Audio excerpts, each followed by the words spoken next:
welcome back to my channel.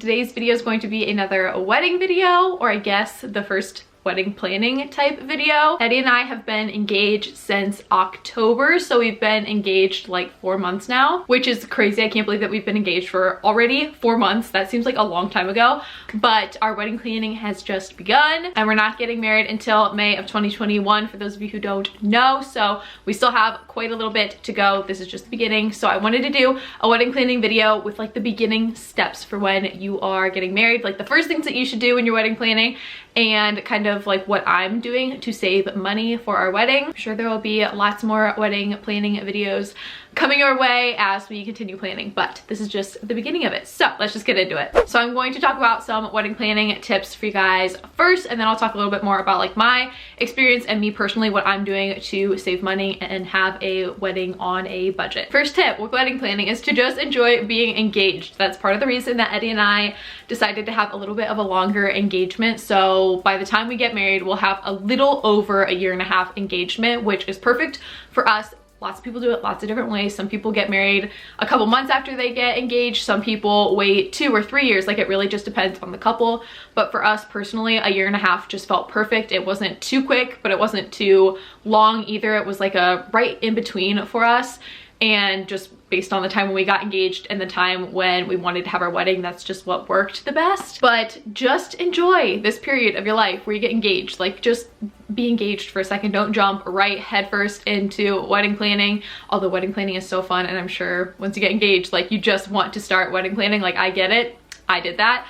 But you also just want to like soak in this time. Like, I remember so vividly when we first got engaged and like the feelings and just how fun and happy and special it is. Like, it is just so special. So just enjoy it and enjoy being an engaged couple, because it's such a fun period in your lives. Like, I love this stage that we're in right now, so just enjoy it. Then buy a wedding planner. Not a wedding planner like a person, but buy something to help you plan the wedding. I personally am doing all of the planning for our wedding by myself. I just think there's no reason for me to hire a wedding planner. I know a lot of people do hire them, but I just feel like personally for me, I can do it all myself, and I just kind of want to do it myself. So the first thing I did was go get a wedding planner. I got mine off of Amazon. I'll link it down below for you guys.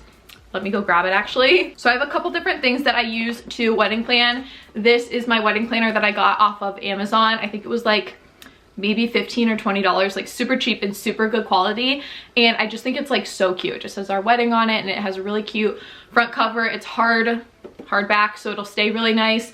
I wanted something that was really pretty, really beautiful, something that would stay nice for a long time, because I want to keep this, one, for just our memories, and two, like to show our kids one day. I think that would be so special to show our children like our wedding planner and what we were doing when we were planning. And for those of you who don't know, my engagement ring, like the diamond of my engagement ring, was from my mom's engagement ring. So I'm all about like the sentimental things. So like, I want to have this stuff to pass down to our kids. Like, maybe I'll pass down my ring to our children one day. So just having like all the wedding stuff, super important to me. But the reason that I say to get a wedding planner first is because it really helps you find your vision. So like, this one has places where you can put images. So I printed all these off Pinterest, and this is like our overall vision. Then we have like the ceremony, reception. Like, this is just pretty much like a mood board of what I want for our wedding. And this was really helpful for thinking about the kind of vibe that you want and just kind of like getting started, I guess.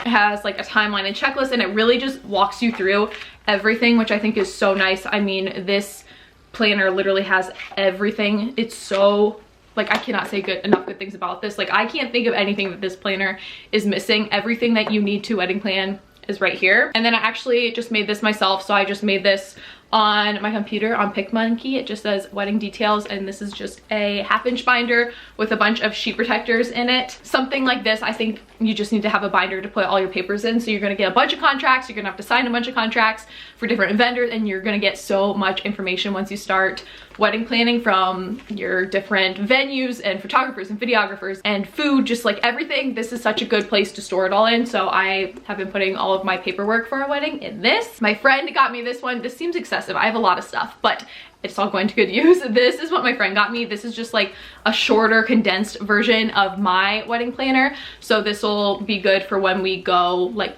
for Eddie and I's actual wedding, we're going out of state, so this will be really nice to take because it has everything in it and it's just like really compact, so I could just throw it in our bag and not have to take my huge wedding planner with us, but I'll have all the important information right here. Last thing doesn't have to do with wedding planning, but I'm gonna throw it all in with that category because I think you guys should do this. So this is a journal that I got off of Etsy from, this was actually before we got engaged. I knew we were gonna be getting engaged the year that we got engaged, so I bought this earlier in the year. It's just a white notebook with a little F in it for my last name. And what I'm doing with this is once we got engaged, I actually had Eddie write down everything that he could remember. It starts right here and he talks all about like how he knew that I was the one, how he asked my parents to get married, how he got the diamond for my mom's ring to make my ring, just like all the details that you want to know as a girl or guy, like when you get proposed to, like you just want to know all the details. So I had Eddie write down literally everything from start to finish, from the proposal, all the plans, what worked, what didn't work, just literally everything. I had him write it down so that we can have it forever, just to keep for our memory, because sometimes you just can't remember everything from that day and you want to remember everything. So writing it down, I know that we'll have it forever. And then I am journaling in this during our engagement just to write about like how wedding planning is going, or just like how we're feeling, or big things that happened. That was a long one. But the next thing is, of course, to book your venue, to go tour venues and then book your venue. That is like the first thing you need to do when you're planning your wedding, like,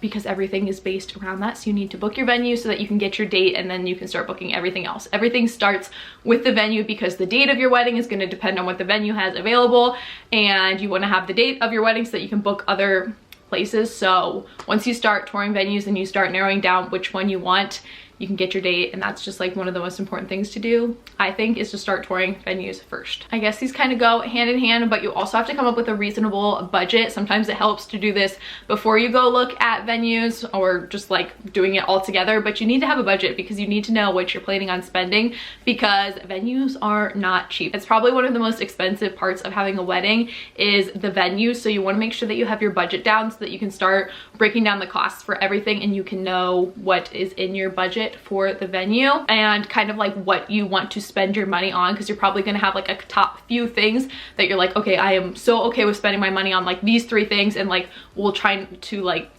save on these other things. And knowing what you want to spend on a venue just helps with all of that. And my last basic tip for getting started on wedding planning is to book things in the order of what is most important to you, kind of like I was talking about earlier. So venue, gotta book that first, in my opinion, because you need to get your date and you just need to get that set up so that you can book other things.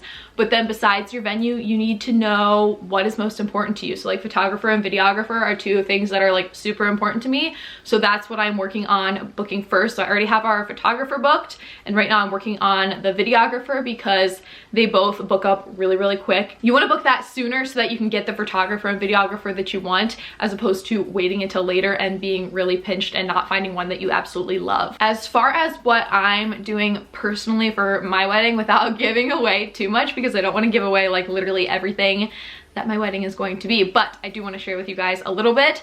So a couple things that I'm doing to do a wedding on a budget to save a lot of money in our wedding is, 1, having a small wedding. So obviously the more people that you have, the more food that you have to have, the more alcohol, all that good stuff. Like, it just, weddings are not cheap. Price goes up really quick when you have lots of guests. And for some people, that's what they want, and that is so worth it to them to have a bunch of people, and that's what they're willing to spend a good chunk of their money on. But for me, I really thought that I was gonna do that, and then last minute I just kind of thought like I just want to do something like really small and intimate and just have like my closest friends and family, and not have a million people watching me. As much as I love how much love and support Eddie and I have, like I just really wanted it to be something intimate and shared with the closest people in our lives, and I think it's gonna be really special for us, not for everybody. That's kind of what we're doing to save money, and just also like for us personally, we just want to have that intimacy for our wedding. And another thing that we're doing that I've talked a little bit about is we're actually going away to get married. So we're going to get married on a beach. So you could call it like a destination wedding, but I feel like that has a bad connotation of it being really expensive if you're gonna go to like a beach and get married, and it's actually not as expensive as you would think it is. So it was actually cheaper for us to go somewhere and get married and be there for like 4 or 5 days and have like a whole experience and have a house that we're going to be getting married in. We're going to do like a backyard beach house wedding, and everybody's going to be at the beach house, and it's going to be super cute and super fun. But that was actually cheaper than doing something up here and having like a bunch of people and the venues up here.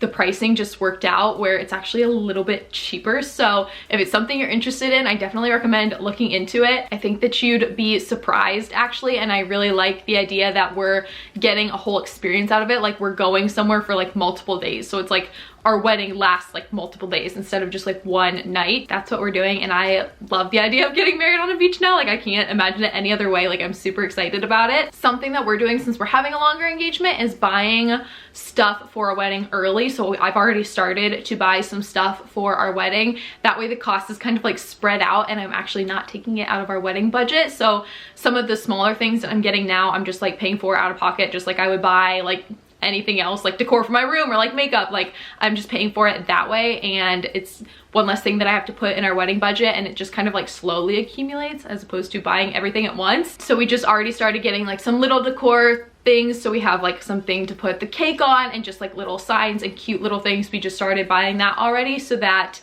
we're slowly accumulating things instead of waiting until the end of this year and then having to buy a bunch of stuff for a wedding all at once. And I really like doing that because I can make sure I'm getting things that I like really love, and also getting decor that you can repurpose. That's something that I'm like really trying to do with our wedding, is making sure that the decor things that I'm picking out is something that I can repurpose in our house one day. Since we don't have a house of our own yet, we'll be getting a house, we'll be having a home when we get married most likely. So a lot of the stuff that I'm picking out, I want to make sure that I can use in a house one day. So like things for your cake table or wedding signs. A lot of people do wedding signs outside of the ceremony space or reception space.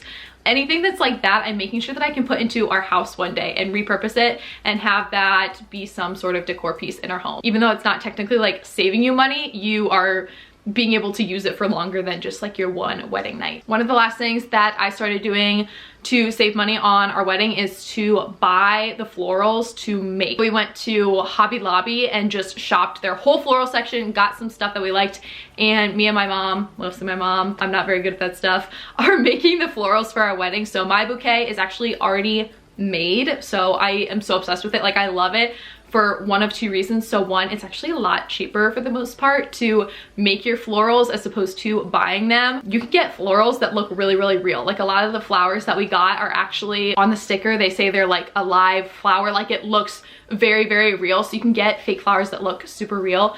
And I love the way my bouquet turned out. And also the reason that I love the idea of doing fake flowers, you can't really tell in pictures and stuff, like it doesn't look fake, but you can keep them forever. Like I'm all about keeping things and repurposing them. So like my wedding bouquet, I can keep forever, and I can put it in a cute little vase and like put it on our kitchen table or like put it in my office one day and be able to have our wedding flowers out forever. Same with the bridesmaids, little bouquets that we're making for them, like they can keep them and do whatever they want with them, and we can just, I don't know, reuse the flowers instead of just throwing them away at the end of the night. I really like that we're making flowers. Again, not for everybody. Some people really, really, really love the look of live florals, which are beautiful as well, but it's just something to consider and think about if you're trying to have a wedding on a budget. Those are all my wedding tips that I have for you guys.